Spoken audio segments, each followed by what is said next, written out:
mesataria ka qenë specifik e pejgamberit alajhi që e ka përcjell gjatë tërë jetës së tij, në gjitha sferat e jetës, qoftë në sferën e adhurimit me Zotin e tij, ka qenë mesatar. Qoftë në sferën e raportit të tij me familjen e tij, ka qenë mesatar. Qoftë në raportin e tij me shokët e tij. Tash shokët e tij është nocion i gjerë. Qofshin njerëzit në përgjithësi, qofshin shokët e tij në përgjithësi, qofshin shokët e tij që kanë qenë më të veçantë, me ata të cilët është marrë në mënyrë të veçantë, me ata të cilët i ka përgatitur për detyra dhe përgjegjësitë e caktuara. Mesataria është shfaqje në raportet e tij politike.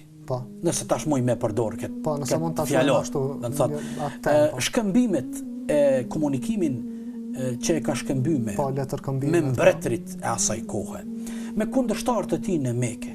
Do të thotë, asnjëherë nuk mundemi me gjetë as të vetmin rast, as të vetmin qëndrim të dërguarit ton alayhi salatu wasalam, i cili ka lajthit nga kjo mesatari. Po filloj të marr disa ilustrime praktike. Nëse e marrim sferën e adhurimit, në raport me krijuesin, çka do thotë mesataria në këtë aspekt të adhurimit? E marrim namazin. Thot Jabir ibn Samura radhiyallahu anhu, thot kuntu usalli ma'a rasulillahi sallallahu alaihi wasallam fa kanat salatuhu qasda wa khutbatuhu qasda. Thot Jabiri, jam fal, dëshmitar i gjallë, dëshmitar okular. Jam fal me të dërguarin e Allahut alaihi salam.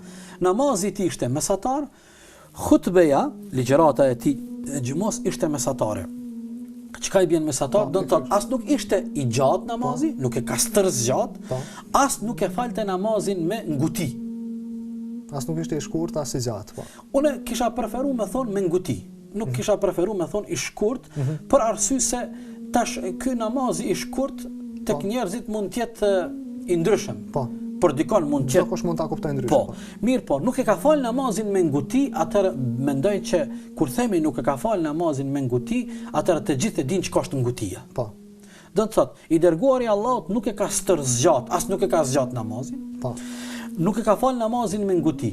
Khutben, ligjëratën e tij ditën e xhumë, e që tash unë po i drejtohem radhë të parë vetes, se çdo javë ligjëroj, jam khatib dhe po i drejtohem vetes dhe gjithë kolegëve të mi të nderuar shumë të respektuar. Sa duhet kemi në konsiderat nevojat, angazhimet e njerëzve në ditën e xumës.